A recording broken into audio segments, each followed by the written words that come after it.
Hey everybody, it's Mikeycat Outdoors here. So what are we doing today? We're gonna whip out the Pulk sled and have a little fun with snow. Let's check it out.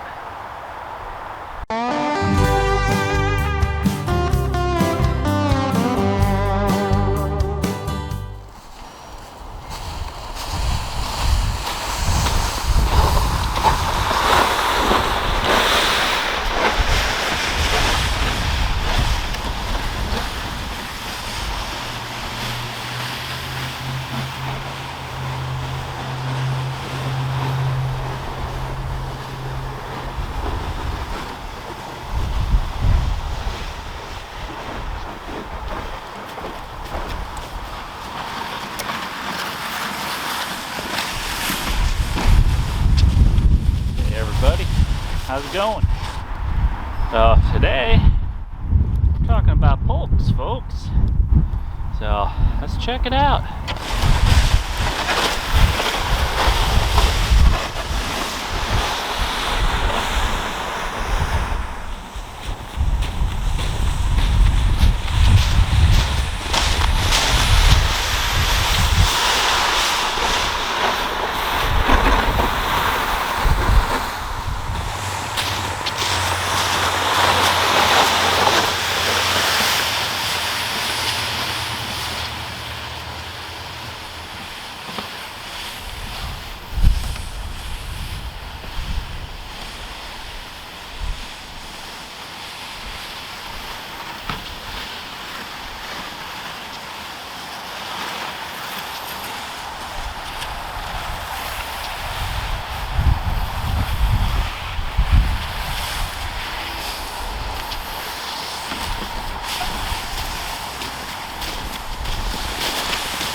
So let's get to the scoop of it.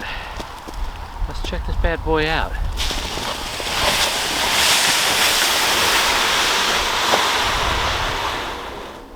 Alright, so the basic heart of the sled here, I got a Chappelle Jet Sled. I picked that up for about 40-50 bucks. It's kind of regular size. They've got a large one. They got one as big as a truck bed, which, whoo, that's way too big. Then they got the junior. It's kind of in between. This is a sweet spot. You can fit one of those huge Rubbermaid totes in here. You know, one of those like 50-gallon ones. So it works out fairly well. So what I added on here, I got the Ski Pulk hardware here. So you got this articulating ball joint, and you got this little bracket that you put on here. And you got a little fun doing this one-handed. Okay, make me into a liar. We'll do that later. So you got this removable piece here, a cotter pin, or whatever you want to call it, that comes out. You can release your poles, and you can see up on your poles you got a piece of Velcro up there to help cross everything. That helps you better with tracking in the snow. Also got some add-on, can't see them too well here, but some add-on blue runner bars. Don't really need those for the snow, but if you're ever going on gravel, it helps keep the bottom of your sled from getting all torn up over time. So you just drill some holes, and they got little attached hardware you can put in there. But yeah, you can fill these things up. You can get a big duffel bag, put your stuff in here, leave it loose, put a tarp on it, whatever works for you. So I drilled some holes up in the top, and I got some of these straps. I actually just ran them under the bottom and through to the next piece. And what I got were these Sea to Summit ones.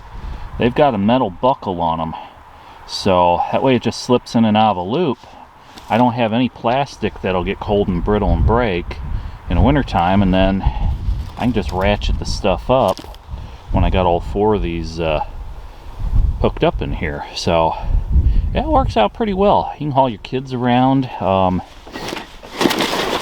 It does come with a rope initially. So what I ended up doing, I took the rope off and I made my own little handle on here with a piece of PVC.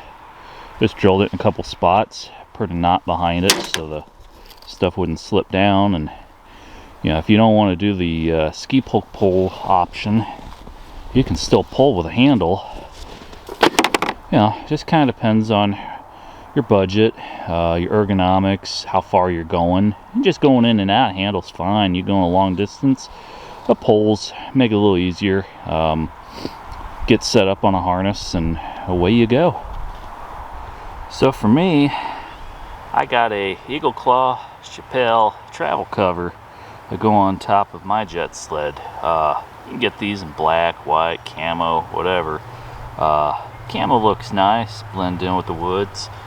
But yeah, you get those for whatever size you got. No other manufacturers make similar things for their sleds, but if you don't have a duffel bag or something big that you can put in and store everything, you just have this. Keep all the snow and junk out of there, and you'll be good to go. It's a tad bit balmy out here. Alright, so these are two sets of poles that I have for my ski pulk. The black one on the left is a set I made. The white ones on the right are ones I bought from skipulk.com. Let me say that again, skipulk.com. Not gonna say it anymore, skipulk.com. So the white ones are 6 foot fiberglass. You can get ones that have a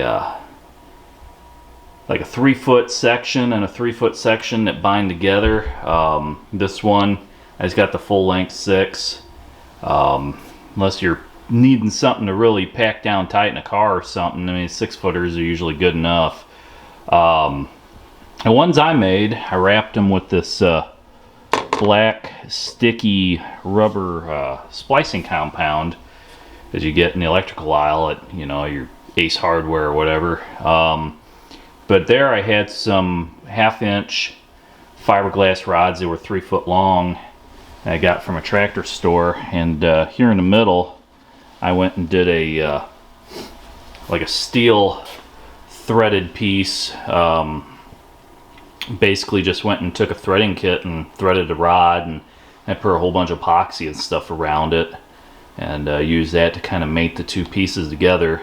And I did that on the ends too.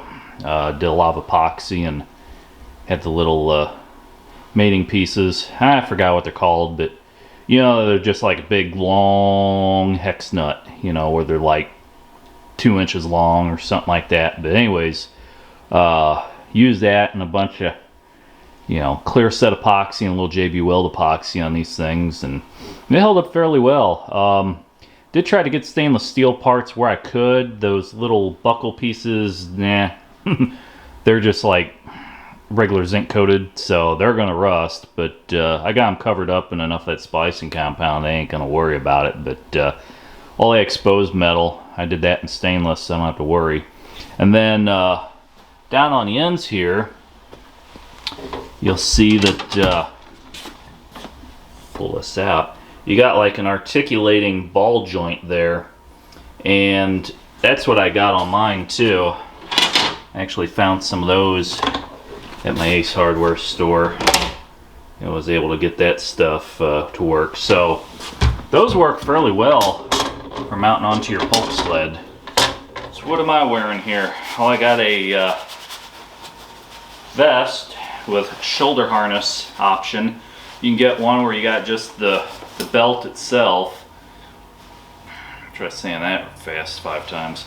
But I decided to get the one with the backpack straps as well, so it helps take the load off of your back, transfer some of it up to your shoulders. And then you just got some carabiners and loops that you basically hook your eye loops into. Do that here in a minute. And yeah, it's got this part too that I am not wearing right now. It's part of like a leg crotch harness that I'm not going to worry about that. You know, if I was out hiking somewhere, I need the extra support for some reason, you know, stuff shimmying around, yeah, put it on, but right now I'm not going through it. But yeah, you can get different types of belts. You can get a really heavy rated harness if you're carrying a lot of stuff. This is just the regular one. But if you get the expedition one, you can carry a lot more weight. You know, this stuff ain't gonna snap up on you then. I tried looking around online, Amazon, other places, One Tigers and whatnot, you know, for military belts and, you know, stuff that had molly loops and whatnot, and just use carabiners, and a lot of that stuff was a little harder to find. You just find like the outer part, but you wouldn't find the inner belt and things like that. So I just went to Ski Pulk, got the harness assembly, said, hey, you know, buy once, cry once. Got it, sets up really nice. That way too, everything fits with the sled.